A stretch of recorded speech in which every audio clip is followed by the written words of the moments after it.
So we started it. And we decided to name it after Eugene Francois Vidocq, who was a famous convict and later police investigator in Paris in the beginning of the 19th century. And he was considered by many to be the first detective ever, real detective.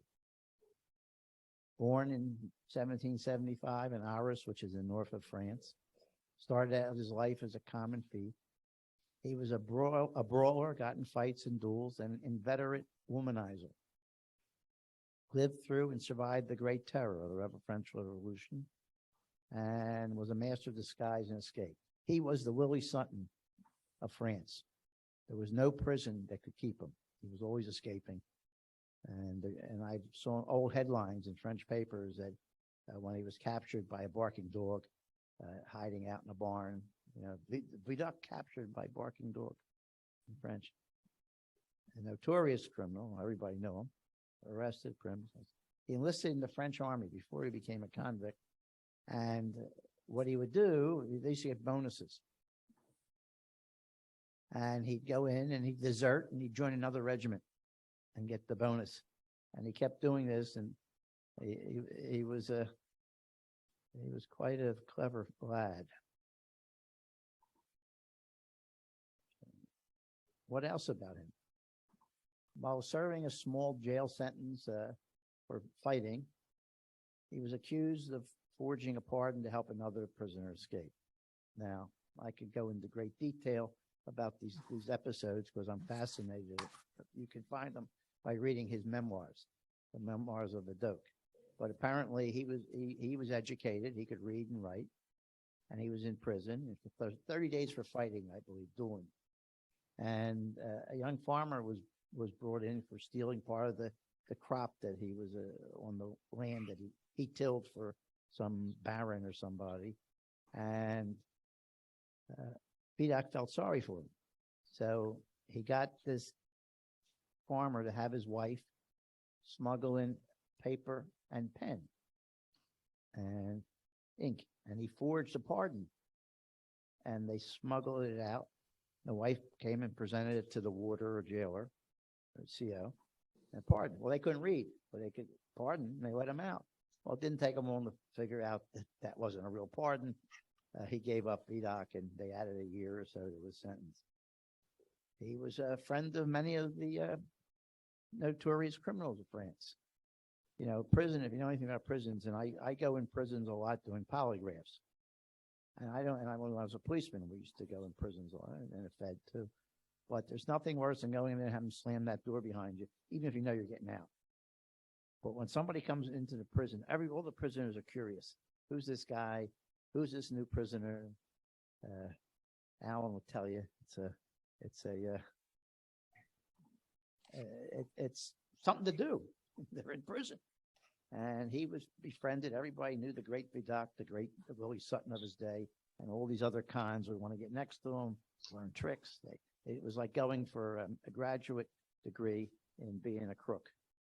And he wound up on, remember, Les Miserables, the galleys, Jean Valjean and the galleys. That was supposed to be impossible to escape from. He escaped from the galleys. That was a life sentence. And he went off. And he was very strong. You remember in Les Miserables where a cart turned over and pinned some guy, and the mayor came out, was really Jean Valjean, and lifted the cart off, the heavy cart off. Well, he was known for being that strong and very bright. But why is he important? Okay. He had enough of life on the run. He was living in Paris with his mistress and his mother. That must have been fun. And he had a small dry goods. You know the Chinese pictograms? Where they picture writing? You know what the pictogram for conflict is? Two women in a kitchen. Makes sense. Anyway, he was living with his mistress and his mother in one of the precincts in Paris.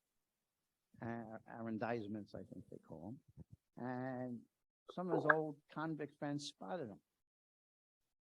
And they started to blackmail him. And being clever and things, he says, on this hand, I have a life of being blackmailed. In this hand, I have a life imprisonment. I'm an escaped convict. Let's see if I can figure out some arrangement and he sent a message to the prefect of police, Monsieur Henri, to say, this is Vidocq. I know you're looking for me, but I have a proposition for you. He said, I'd like to meet under a white flag. And he agreed. And they met under a white flag somewhere.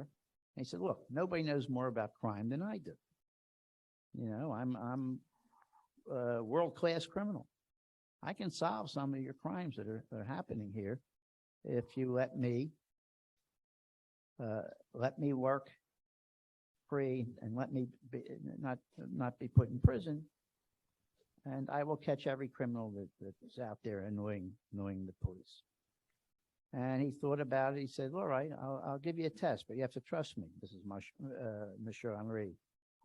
He says, we have a horrible murder of a citizen here who was killed in his house. We think we know who did it. We have him in jail for another thing, but we have no evidence. Now, one thing about the French system, they did not like agent provocateurs, which he might have been considered, informants. They wanted evidence in their system. They had to have hard evidence, and they had none on this case. So he says, let us arrest you, put you in the prison near this guy, befriend him, and let's see if we can get some evidence. So he trusted him, and he did, because he knew he could escape. He was very confident in his ability to escape confinement. Well, in there, he was the great Vidocq. Everybody talking to him. And one thing, Jeff will tell you, how do you get confessions out of these prisons? Where do you get all these jailhouse guys saying, his guy gave me a confession, he admitted the murder? What does everybody in life want? From when you're a little child to womanhood, manhood, you want approval. When you're a kid, you want approval from your parents, your father mainly, your son. Oh, they do? You want approval from your teachers. You want approval from your friends. Well, criminals want approval from other criminals. They can't help but brag. Yeah, I'm the better bank robber than you are. I knocked over this place with one arm behind my back. I held the gun. The Connors are on tonight. Behind my back. I'm listening to something about this thing in Philadelphia. There's supposed to be about that kid in the box thing. But it's so, this is so boring. Target of deridement. And he said, there was a street cleaner who saw me come out. My hands were full of blood, and they never even talked to him. So his mistress used to come visit him in prison, Vidocq. He smuggled the information out to Monsieur Henri, and they locked the guy up. They brought the street. Yeah, he was the guy I saw, and they had the evidence, and he got the kiss on the neck of Madame Guillotine, this criminal. So they let him escape again. And he escaped, and now he was working for the police. And he became a secret agent, which we would call an informant today for the French police. And I got to remember, in those days, each arrondissement, each section had its own police department, so to speak, its own record keeping. They didn't even keep records, they had their own record keeps. So you could commit a crime all day in one arrondissement, run over, it's like West Philadelphia, commit a crime in Lower Merion, run back to Philadelphia, or vice versa, or any other place where the police weren't in communication. It's hard to catch you. Well, that's what they did. They didn't have a good system.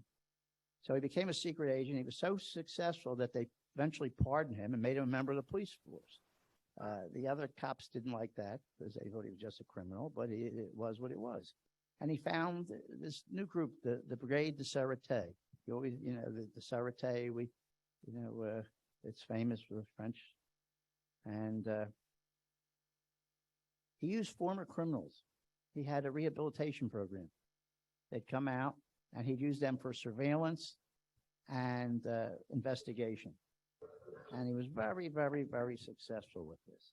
Like, still, the police didn't like him. What did he do to improve crime fighting? He introduced a record-keeping system. Like I said, the records, there were none. So he set up an index system for the whole city of Paris. And it's this, and he first one to use ballistics. He was the first one to set up this system that was now later adopted by the Metropolitan Police in London and the FBI. When I was in the FBI, we had indices. Now everything's computerized.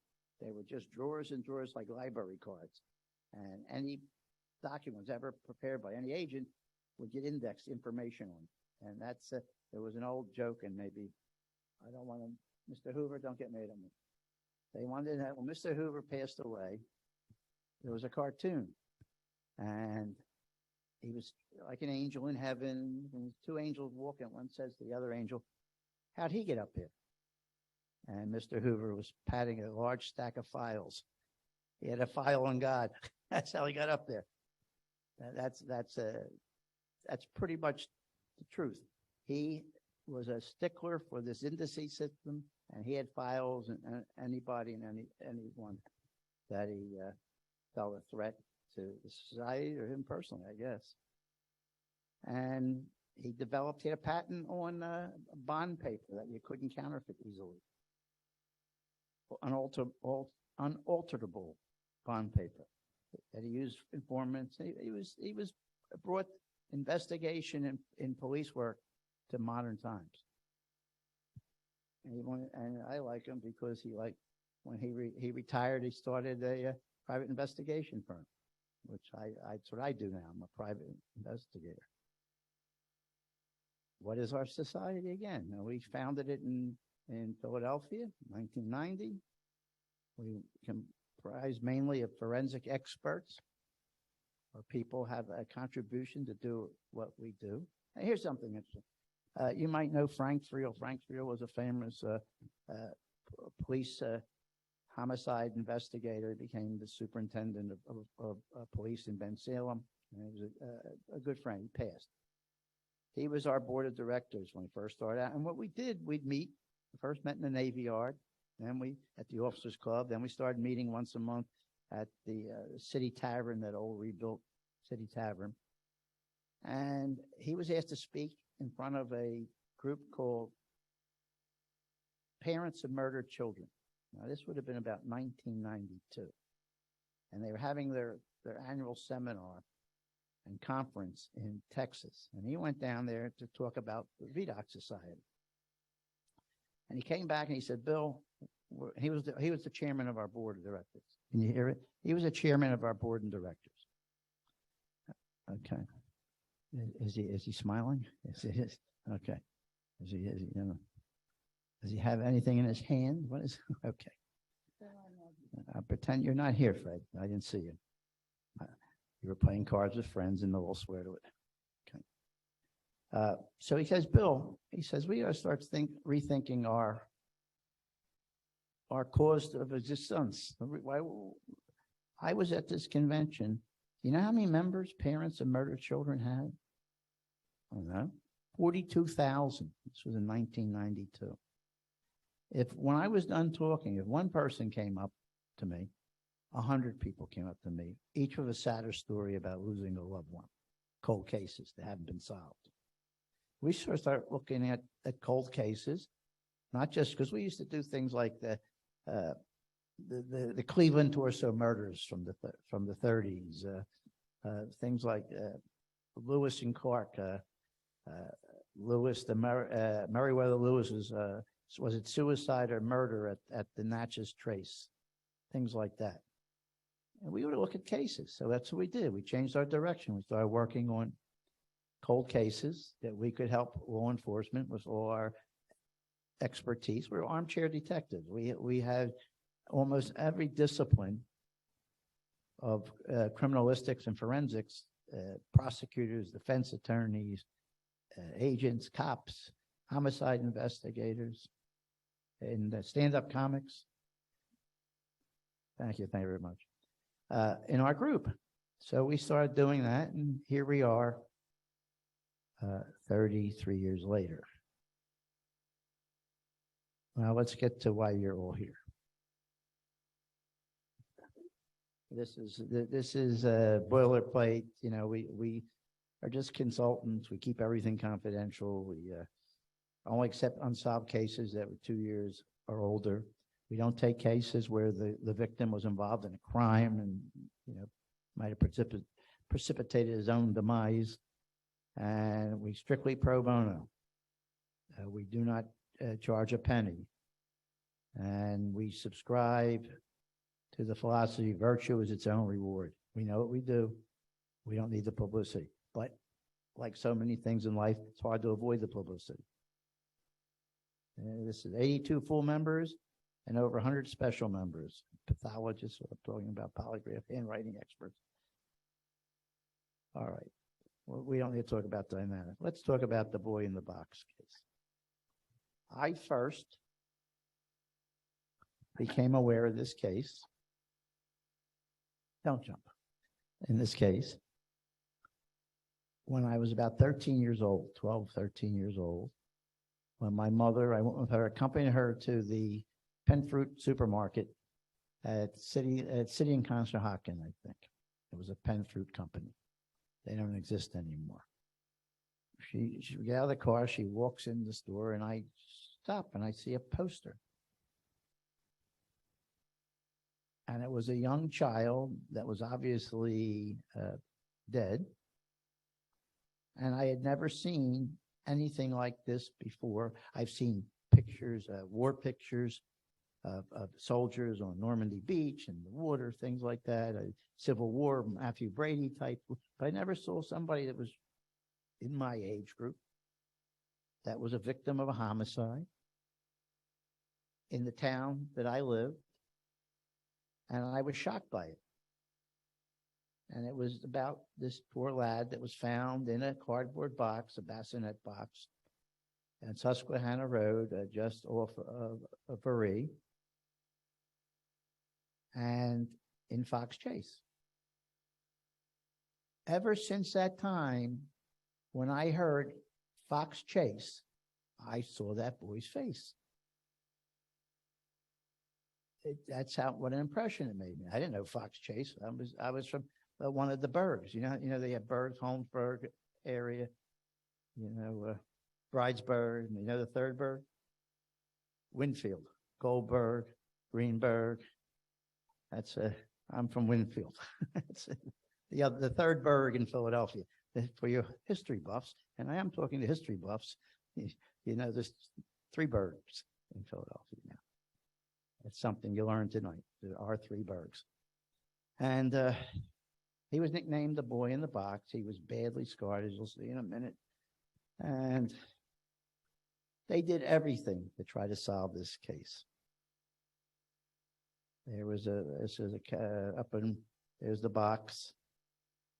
And he was in there, and when Elmer Palmer was the first detective on the scene, the first officer on the scene, to investigate a report of a doll in a box. They didn't know it was a child. He didn't know it was a child till he got there. Second 2 people on the scene, the captain and his driver. The driver was Sam Weinstein, a very dear friend of mine. He worked with me when he retired, and just a grand old guy. I used to call him a velvet fist in an iron glove. You know, he was tough. You know, he'd come in the office in his 70s and his knuckles would be bloody. I said, Sam, what happened to you? Some guy gave me some trouble in the parking lot of the supermarket. And I said, you're in your 70s. I mean, my God. Then we're crossing the street behind my office at 17th and Locust. And this, I guess a bike messenger comes speeding, brushes us both back. And Sam starts to go, Sam, leave him alone. He doesn't know how close to death he came. Leave him alone. And that was Sam. Who do you think he was driving? Maurice Fleischer was the captain. How's that for a coincidence? Fleischer, same spelling, no C in People like to throw a C in there. And they said, they always put a C in there. I said, no, there's no C in there. We knocked it off years ago to save ink. We were very poor. Well, he must have been poor too, Maury Fleischer. Anyway, that's one coincidence in this particular case. In the intervening years, the department spent hours and hours, thousands of man-hours working this case. They sent the flyers, which we're about to see some, in every utility bill to every hospital. The AMA sent a flyer to every doctor trying to identify this child. He was interred in Potter's Field. Potter's Field up in the north, in Mechanicsville Road, is it? And he was the only grave in there with a headstone, which you'll see. Paid for by the detectives who worked the case and the the investigators. They paid for the stone. They paid for dressed them up, everything. The funeral was donated by Henry Mann from Mann Funeral Home in Olney. Now, this is going to be interesting later. And it was at the time the longest running, when I got involved, case in Philadelphia history. How did I get involved? How does the Vidocq Society get involved? Into my office as a PI walked an old friend, Ron Avery. Ron Avery was a reporter for the Daily News, the Inquirer. He used to write stories about esoteric museums, historical things. He probably would have written something on your association. He comes to my office and sits down. How you doing, Bill? I'm writing a book. It's called Philadelphia, the City of Brotherly Mayhem. And I'm going to write on the various famous crimes we had. He said, and I'm looking for a guy. You ever hear of a guy named, I guess everybody's dead by now, I can say it, from Winfield, Seymour Levin. I said, yeah. Seymour Levin was the boogeyman when I was a kid. Watch out or Seymour Levin would get you. Seymour Levin, when he was 18, 19, called one of his neighbor's kids, a kid over, I think he was 11 or 12, up into to show him a chemistry set that he got. Only what he did was kill the kid and butchered him. And he got caught quickly, and he was doing life. And he's going to write about that story. I said, yeah, I heard of that. He says, I hear he's out of prison. Can you find him for me? I hear he's living in North Jersey with his sister. He was paroled out. I said, all right, give me 20 minutes. And I turn around, I do my thing, and I found the sister, where he was living, and that turned out to be the case. He said, you ever hear about the boy in the box chase? I said, Ron, I see his face right in front of me. As you speak, I see his face. Well, I'm going to write on that to the case too. He says, what do you think about that? Well, I don't know much about it, but I just know you ever heard Fox Chase? And I said, I see to this day the boy in the box. So was the detective Tom Augustine. Do you know him from Homicide? I said, no. But this might be a case you want. I'm going to write on the story. It might be a case you want to present at one of your Vidocq meetings. I said, great. So he got Tom Augustine, and they presented the case, and that was 1998. And we got involved in the case. At that point, Tom Augustine brought all the records to the Vidocq office, and we had every box of records.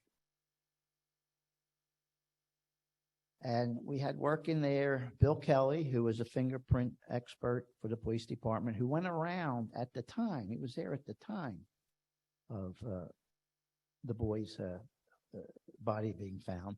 Went to all the hospitals and had taken footprints, because remember, I don't know if they still do it, the baby's footprints on the birth certificate. And he went around to every hospital going through the record to see if he could match the footprints, and did it for years and years and years. As did Remington Bristow, a medical examiner's investigator, who took this case to his heart. And for years and years and years, up to his death, he traveled all over the country following leads at his own expense He sadly passed before this could be solved.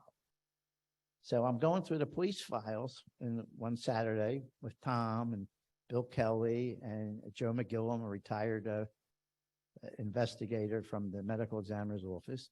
And I'm looking at the initial police report, the 49.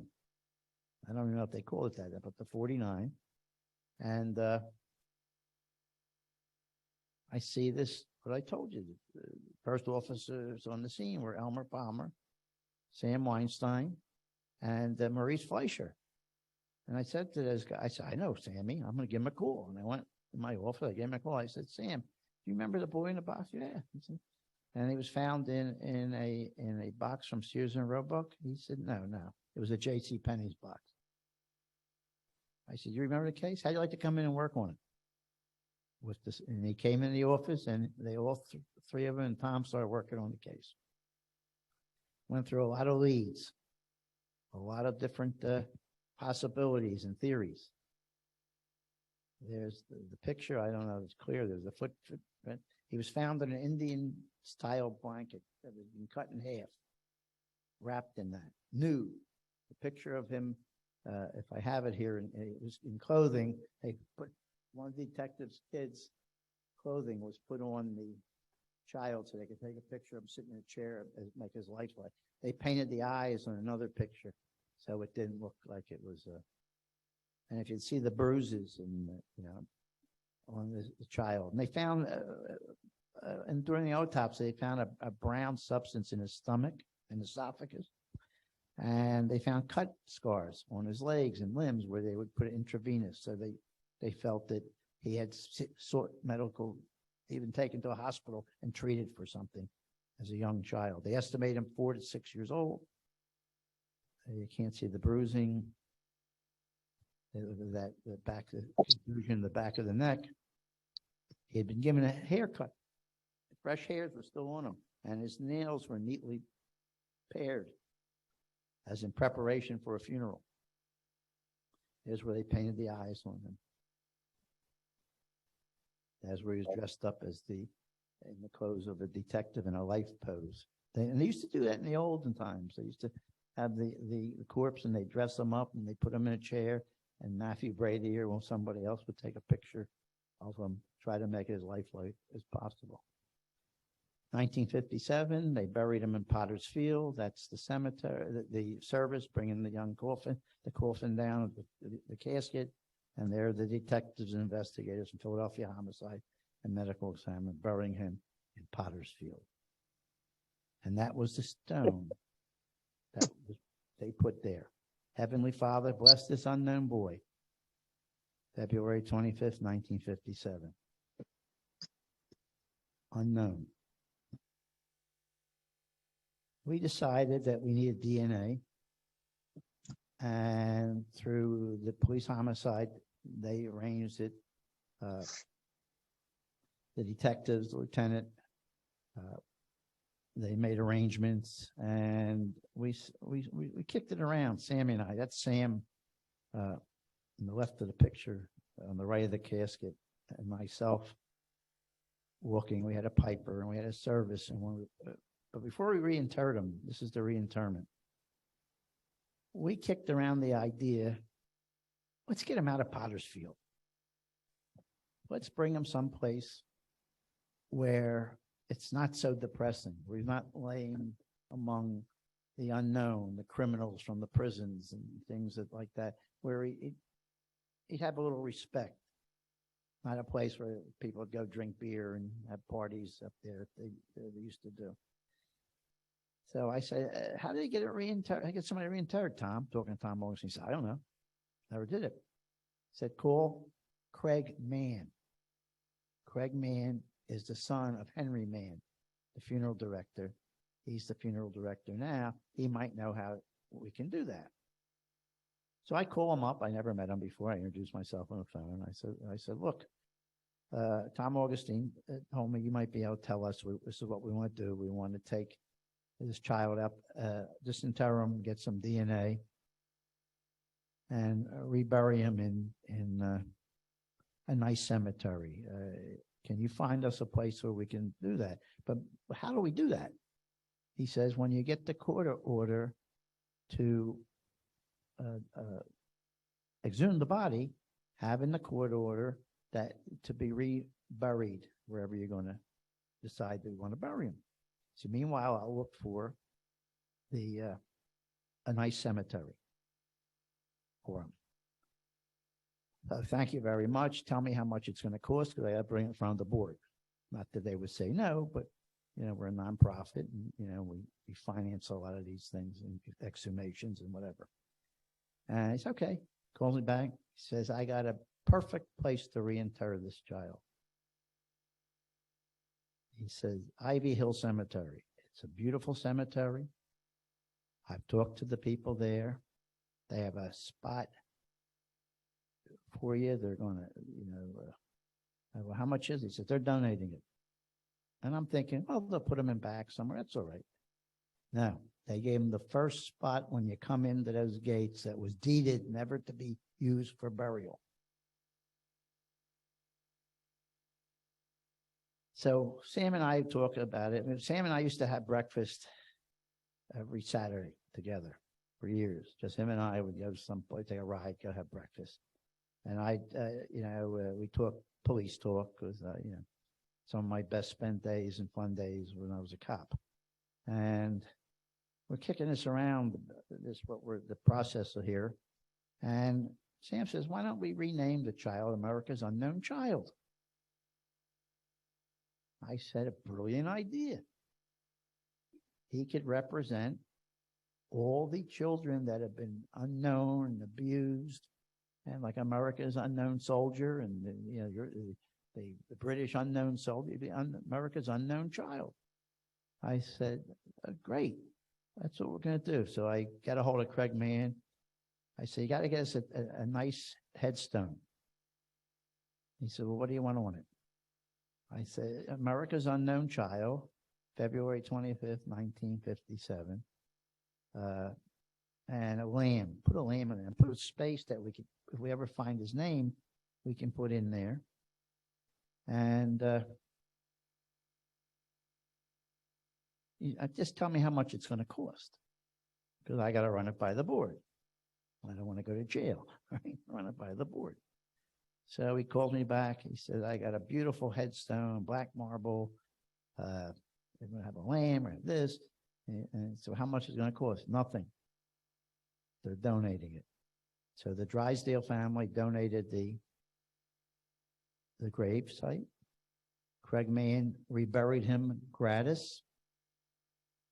Had the service, the funeral director. And Dave Drysdale, who's president of the cemetery, and the Christopher brothers, the monument people, donated the headstone. I said, God bless you. God bless you all. I said, but I like a bench. Can we put a bench there, a stone bench, where people can sit? Just a bench. I said, but we definitely want to pay for that. We don't want it on the arm. We want to pay for it. So, okay, I'll find out how much a bench is, or I'll let you know. And we put a bench there so you could sit. And then we had a service and reinterred them. And we were having leads for all these ensuing years. They'd come in almost daily, leads. They would go nowhere. Now that's more pictures of reinterment, Ivy Hill Cemetery, and that was the headstone down there. There's a little better picture. And people would come, and we told the cemetery people, keep an eye out, thinking that maybe the parent or somebody come visit regularly. And if you get a license plate, let us know. And they start taking care of this kid, and they call him the boy. Take care of the boy. Make sure the grave's clean. Oh, about 4 years ago, 3 or 4 years ago, a young Boy Scout who was working to get his Eagle Scout chose for a project to put a historical marker at Susquehanna Road at the spot where the boys found. His name was Nicholas Kirschbaum. And he said, would we like to help him in this project? I said, sure. How do we go about it? He said he did all the research. I said, and then he was turned down by the Historical Society. They turned me down. I said, don't worry about it. You know where they make those signs? I said, yeah, call them up, see how much that sign would cost. And he did. And I told the board, and we all chipped in out of our own pockets to pay for the sign. And we had a dedication of the sign, that's Nicholas, and there's a picture of the young boy, and that's up at Susquehanna Road. And it says, America's Unknown Child, February 25th, 1950. I can't read it, but you could go visit. You're not far away and read it. Okay. Now, at some point, the police department, along with some members of a VDOC society who were still in law enforcement, and the advancement of science, mainly DNA, being able to get trace DNA off of so many different things. Because the DNA we got was mitochondrial DNA. We needed Y DNA to try to figure out if we could find this child's name. Dr. Colleen Fitzpatrick, a forensic genealogist, a VDOC member, was brought on board to work with the police department. And by this time, Tom Augustine had retired, and Bob Kohlmeyer was a sergeant, and Bob Hassert was a detective assigned, and they went to process of exhuming him again at the cemetery, Ivy Hill, and we had a shed there, and the DNA experts took the sample this time. And that sample, and this Misty Gillis, she's the forensic genealogist. And that's her and her two kids, two adorable kids at the tombstone. All right. A confluence. What's that mean? I'm used. I don't know what it means. A confluence of state-of-the-art science, outstanding detective footwork, feet boots on the ground, and the genealogist. About 2 years ago, a year and a half ago, first they identified he was he was believed to be Northern European at the time. It was one of the theories. He came over with the Hungarian Revolution refugees in '56, and they sort of pinned down, and they arduously worked those year and a half, 2 years, doing a genealogy tree. Detectives would run out and do the leads, and eventually Misty put it all together. She said, we need a DNA sample from this person. I'm not mentioning names here, so just, let them have their privacy, but a relative who was believed to be a relative, and they identified the father. Based on that, they searched the birth records, and they found the birth certificate, and we had a name. Now, I did not know the name, but I knew they had the name. All right?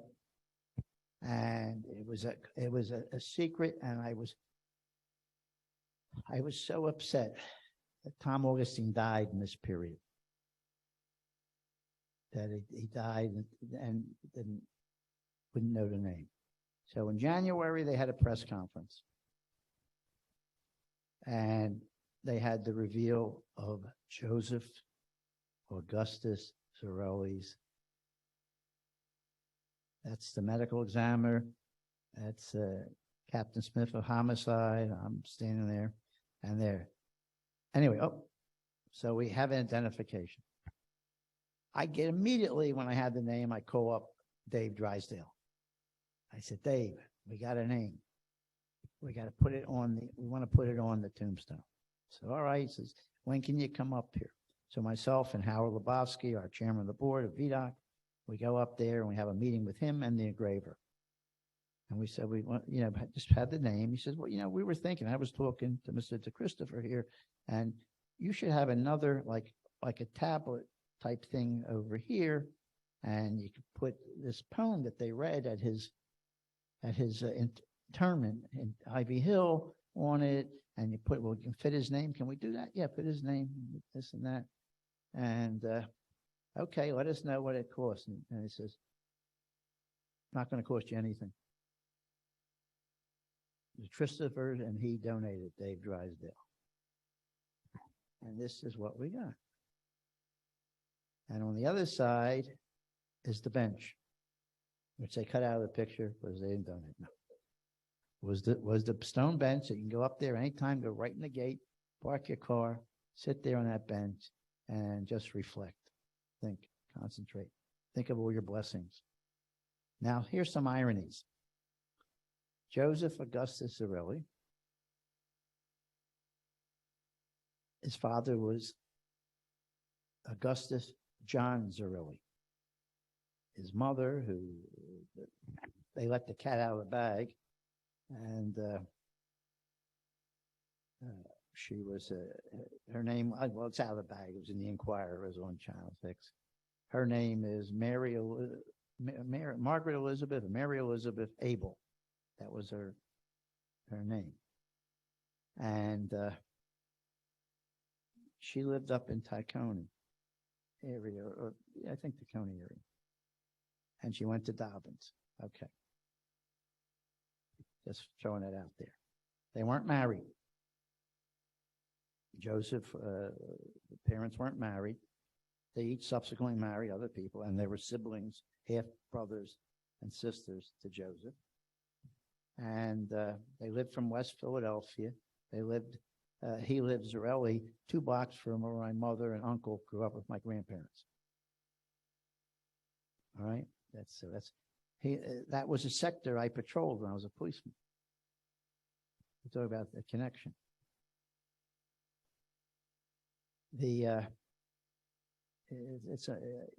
Somebody asked me, what are you feeling? Are you happy when this happened? And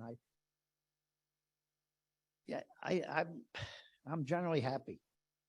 You know, I don't make melancholy. When I was a kid, I used to cry at supermarket openings. I was very emotional. I don't cry anymore. But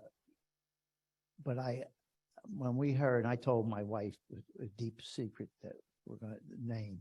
She started crying. I started crying in bed. That's all we did, cry. At 49 years of marriage, that's all we did. Just cry in bed. Anyway. Sorry, God. This is a house of worship. I'm sorry. Anyway. I miss Sam Weinstein.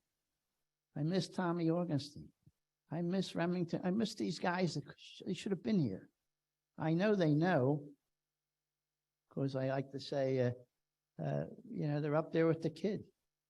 Joe McGillen, who was a scout for the Phillies, he was the medical examiner. He's teaching them how to hit a curveball. Bill Kelly's was a member of the Naval Society. He was a naval veteran, World War II, teaching them nautical knots. And Sammy Weinstein's teaching him how to throw a left hook. So he's not alone. He's up there with them. But I was very melancholy. I was happy, and very, at the same time, very sad. It was a strange feeling. And even stranger, that's the first time I cried in years. I guess it's since I lost my mother, I think that was the last time I cried at my mother's funeral, which was many years ago. Anyway, that's not trying to bring this down. What do? We give pro bono cold case homicide seminars all over the country for free on profiling and forensics. We have a hosting agency who invite law enforcement from the surrounding jurisdictions. We do up here in Philadelphia, and we give them that training. They bring in cold cases. We have breakout groups, and we've solved some help solve. We don't solve, detectives solve. Help solve some really interesting cases in these cold case seminars. There's all these cold case seminars. This is where we're at, 1704 Locust Street. And this presentation was in the memory of co-founder Frank Bender of the Society and Joseph Augustus Zarelli, and I'm ready to answer your questions. Yes, sir. Oh, my friend Monsignor Howard. Monsignor Howard was a dear friend of mine. Irony. I forgot to tell you a story. You refresh my mind. We were out with somebody to dinner last Saturday night from Michelle's church. Having guessed I'm Jewish. She's Catholic, but I go to church with her. And we had friends here. We went out to dinner.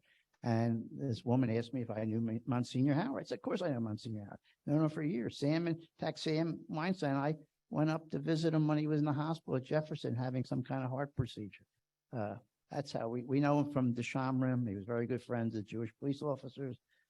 I have his mass card under the glass on my night table.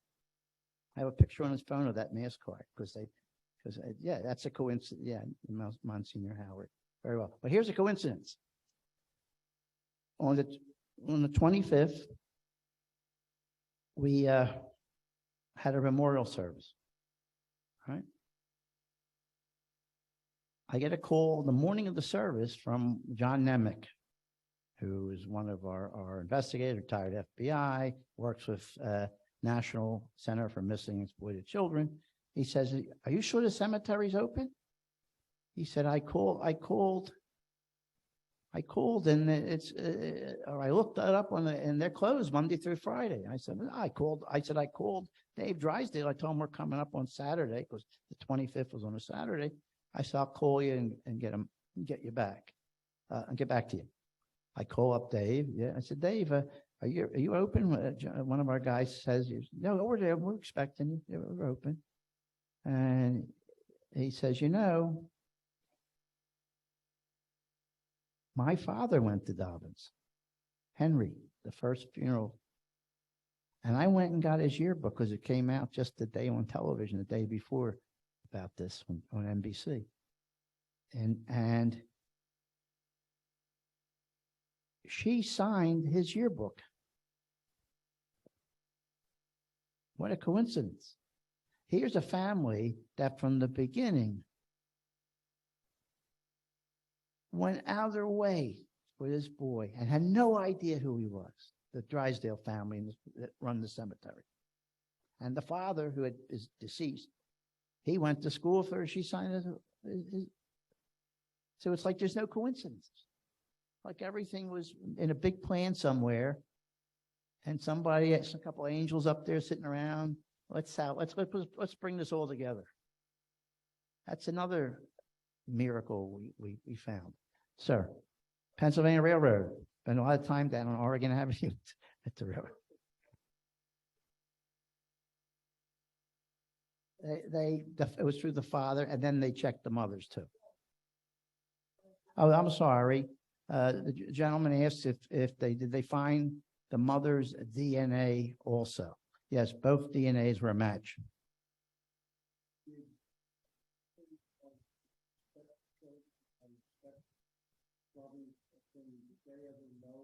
The question is, did the stepbrothers, the husbands, spouses of these two know anything about this boy? No. They were clueless. And this is my belief, I don't believe I don't tell you my theory. I might tell you if you ask me a question about it. But I don't believe either one of the parents is Gus Cirilli or Betsy. No, it's Plunkett, Mary named Plunkett. Even knew this was their child or anything happened to him.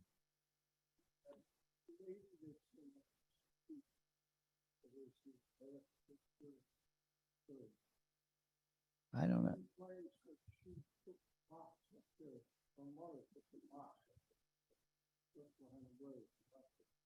No. You're talking about Martha?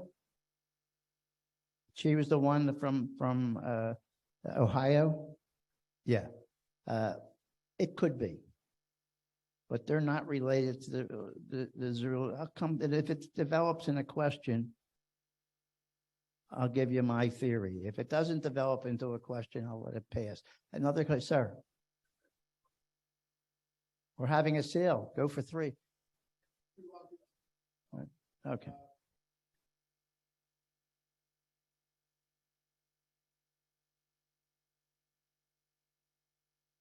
Yes. Yes.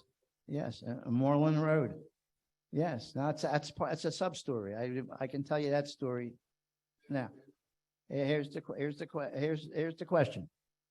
Gentleman referring to the fact at some point in the investigation years ago that Remington Bristol, the medical examiner's investigator, on his own dime, did I lose something here on purpose? Well, that's all right. That was the end of the slides. Brought in a psychic.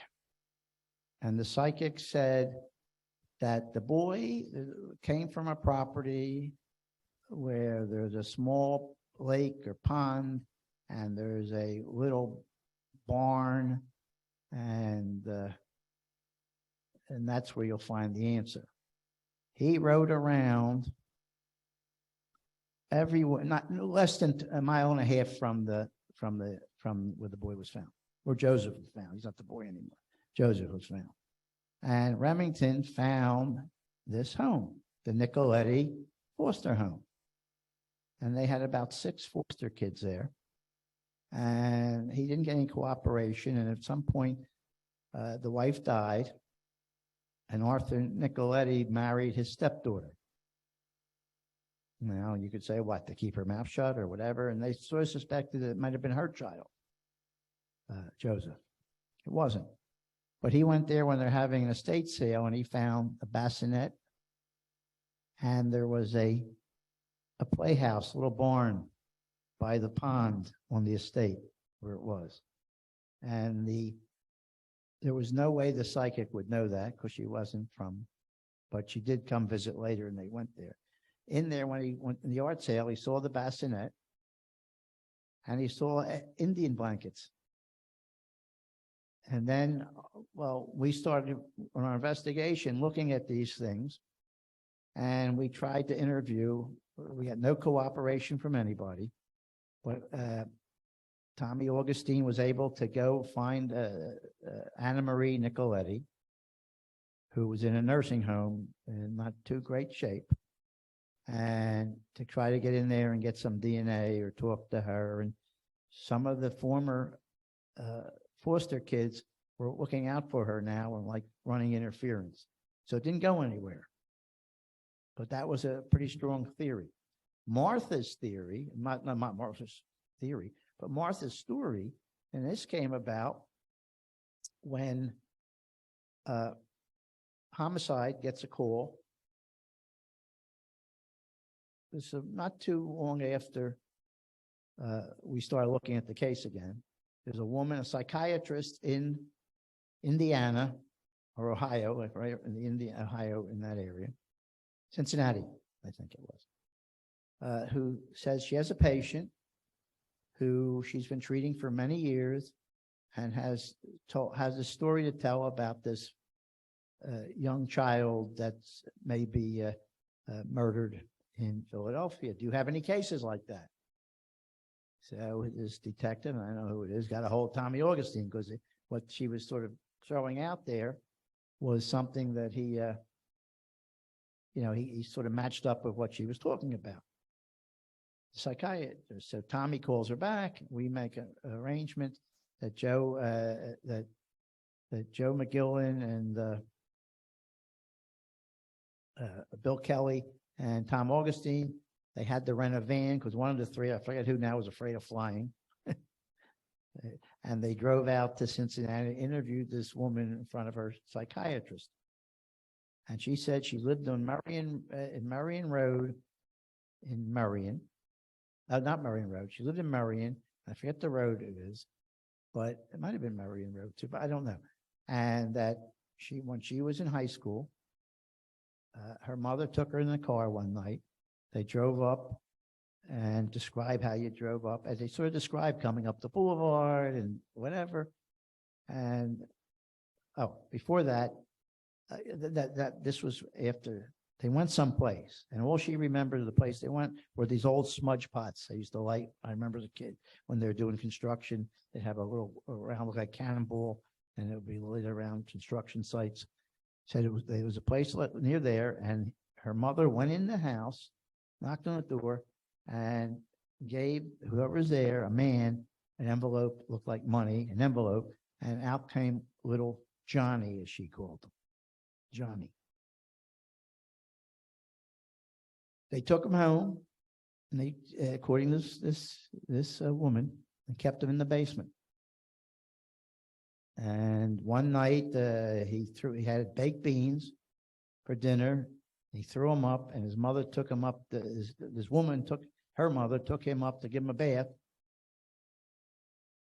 And he must have given her a hard time, whatever. She pushes him down. He hits his head on the tiled bathroom floor and doesn't move. The husband comes in, looks, sees what he saw. He leaves. She takes the boy. He's dead.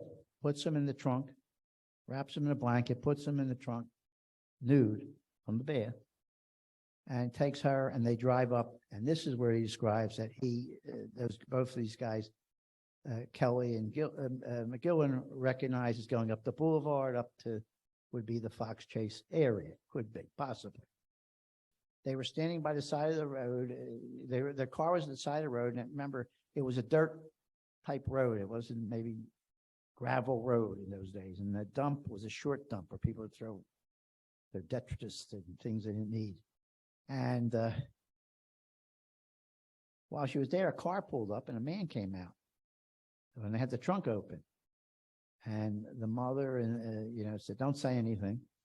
And the man said, "Can I help you? I have a flat tire." He said, "We're fine. We don't need your help." And he drove on. After the boy in the box came out in the newspaper, he went to the police, this man, and described this incident. But he describes a woman and a boy, a young teenager. Well, we went and got the yearbook later. And if you look at her picture in the yearbook, this Martha, who's now been identified, she passed too. She had her hair cut short, and she looked like a boy. She was 6 foot tall. So it could be easily mistaken for a boy. Well, that's not a coincidence. I don't know where she would have heard that unless she was in the box of records or anything. So we kicked around her story. I felt there was nothing that could disprove what she said. And there were so many things that were too much to be a coincidence. Prior to this, America's Most Wanted presented this case on TV. And Bill, Kelly, Joe, and McGill and Sammy were fielding phone calls from people calling in. A woman calls them. She's from the main line. And she said she used to live in Marion. And there was a family that kept a young child in the house that nobody saw, but she knew he was there. So they take the interview and they throw it in the box of these leads. Okay. Rolling forward, fast forwarding to now Martha. Where did you live? And they got the address. It was, I think, Marion Street or something like that. Martha, where'd you live? She gave the same street. The street is 1 block long. There's a woman that said she used to play with a girl that kept a kid in the thing. And they lived on the same block. And no, mainline woman just calling up as a result of the show. And here's Martha, who lived on that block. But that still didn't pan out. I go back to my original statement. This case was solved by cutting-edge science, great detective work and shoe leather on the street, and amazing art, the art of forensic genealogy. So, yes, sir. The question was, how was the boy found? 2 people had seen the boy, 2 young people. One was believed to be a peeping Tom that watched. There was a hospital, a Catholic home for unwed mothers, girls' school. And the other one had some cock and bull story, how he was riding up there and saw a rabbit run, and he ran in to chase it, and he saw the box, but he thought it was a doll. He didn't tell anybody because at the same time, there was a child missing, a girl missing. that they were looking for. He went to his brother, who was a priest, and told him, "You go tell him." And they felt they never got the full story from him, but he told the police, and the police sent a car out there, and that's how he was found. Yes, sir. Oh, yes, ma'am. I'll get back.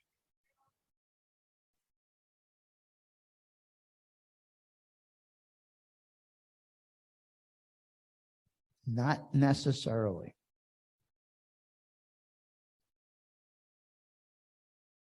Well, Joseph, that's a very good question. The question is, was the mother living with her parents? And was the father, why didn't they living? The father's living with his mother at 64th and Calla Wait a minute. The mother, who was from, I think, Tarsdale, not Tacony, Tarsdale area, Tioga, I'm sorry. She had her own place. She worked as a cashier at the Mass Bomb Theater, or one of the theaters in town, I forget the top of my head. And she wasn't necessarily living with her mother. She was 19 years old when Joseph was born. She had previously had a child out of wedlock, and that child had been put up successfully for adoption. And the police found the adoption records and whatever, unrelated whatsoever to Joseph was born 2 or 3 years after that. And we know he was sick from his scars on his body. Now, her track record, the mother, may she rest in peace, young unwed mother in the 50s, 53. I don't know how it was in the different communities, religious, but in the Jewish community, it was a shanda, a shame. And they would try to get them married each other, or put the child for adoption of a Jewish family somewhere. But the mother would go off for vacation, have the baby. And I think it was the same thing in other religions. The Catholics, and they were Catholic, Zarelli and Miss Abel at the time. And I think that because he was sick, she couldn't take care of him. And she was predisposed to have given up her first child for adoption. She probably would try to find some safe haven for her other.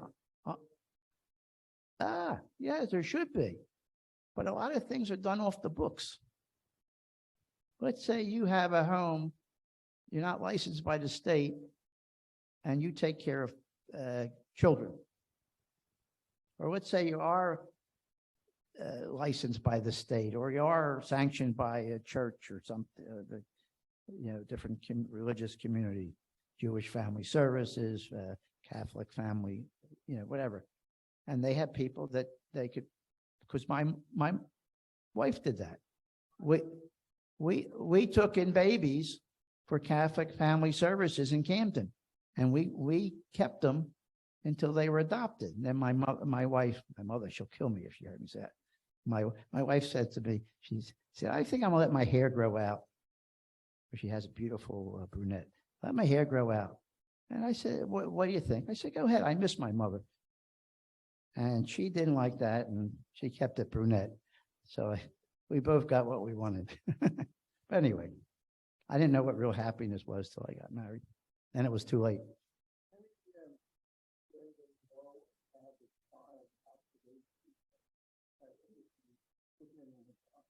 That's what I don't know. That's what they're working on. Yes. Oh, the question was, do we know, or the police know, how that child wound up to whoever did this to him, the culprits, whoever they may be?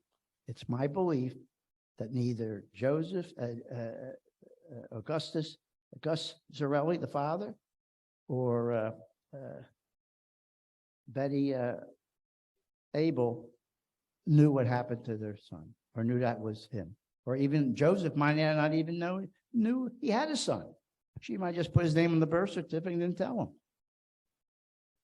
If it wasn't for the forensic detective work, they never know. I think that the parents were innocent. They had nothing to do with his death, Joseph. I think there's no shame by today's standards. What happened? The culprits are the last people that have him and under their care, and that's hope. And there may not be around to face any justice down here, but they'll. No. Was the mother a resident of the unknown mother's place? No. I don't know. Oh, Lankenau, I believe. What hospital was the child born in? Well, the first child was born in Lankenau, so an illegitimate child, and I don't believe in their illegitimate child. From that mother, and the second one, I'm assuming, was born in Lankenau. I have not seen the death certificate. The family, and I think they're completely innocent, went to family court and had the dockets, the birth certificate sealed. Yes, sir. It's an ongoing investigation. It's under the aegis of criminality, but will there ever be anybody to stand in the dock for it? I doubt. Yeah, that Marine Road. Could be. No, that could, yeah, that's it. That sounds like that's it. But no one really can believe that story. The question was this: if you want to accept Martha's story, which I'm not accepting or refuting, it was Martha's mother, who was a librarian at Lower Merion High School. There's books been written about this already. I'm not letting any secrets out. Father was a teacher there, or a counselor or something. The child was abused and eventually died under her supervision. If you believe that story.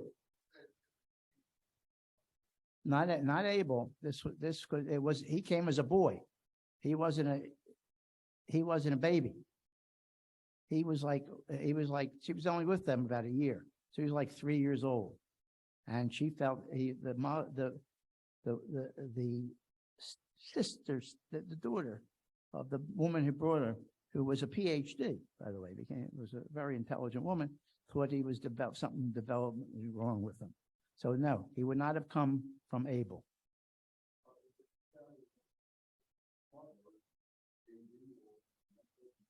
No, she gave it to a man. That's what it sounded like. But if the boy was 3 years old, and well, I hear where you're coming from. We're assuming that she gave him away for treatment or adoption. He couldn't be adopted because he was ill, as many children like that aren't, and become a ward of the state. The states go to these private homes and pay him a stipend. Now, you could look at a theory of Nicoletti or some other foster home. He dies in there under suspicious circumstances, and he was never on the books, or he was on the books, and they're worried about losing their license, getting the other foster kids. There was a paycheck every month for each one of those kids from the state. And it could have been a money reason, or it could have been that one of the other kids beat them up or something, and they figured their home would be found unsuitable. I don't know. They're still investigating. Excuse me. Yes. Yeah. They were blankets like that, which they used. Yes. That question, let me repeat the question. A gentleman asked, is his understanding that when Remington Bristol went to the estate sale, that he saw the other half of the blanket? No, he saw similar Indian pattern blankets that they used at the house. The medical examiner, what did the police say the cause of death? The medical examiner ruled it homicide, and I don't remember if it was blunt force trauma, but something of that nature. One more question, please. Sir. Yes, yes. Not that I know of. Oh, the question was the bassinet that Remington Bristol saw at the Morden estate of the Nicoletti estate sale. Did they ever match it to the bassinet? No. And there was a red herring also. They found at the site where the boy was found like a Peaky Blinders hat, one of these I forgot, Jeff caps that had been specially made. They tracked that down to Oregon Avenue, 7th and Oregon Avenue, but there was a cash sale. They described it was a young man that they had the shop custom put like an Ivy League belt, little belt in the back. That went nowhere. Okay, thank you very much. That's a fascinating inside look into this fascinating case. To the people out in Zoom land, apologies, we ran pretty long and we weren't able to answer the questions on the chat box, but perhaps we can get your questions forwarded to Bill and maybe we can answer them on the Facebook page. You can come and paint your house too. So he's all around guy. All right. Thanks so much. We're meeting again the first Wednesday of April. And please stay and enjoy some sweets and treats. Thanks again for coming.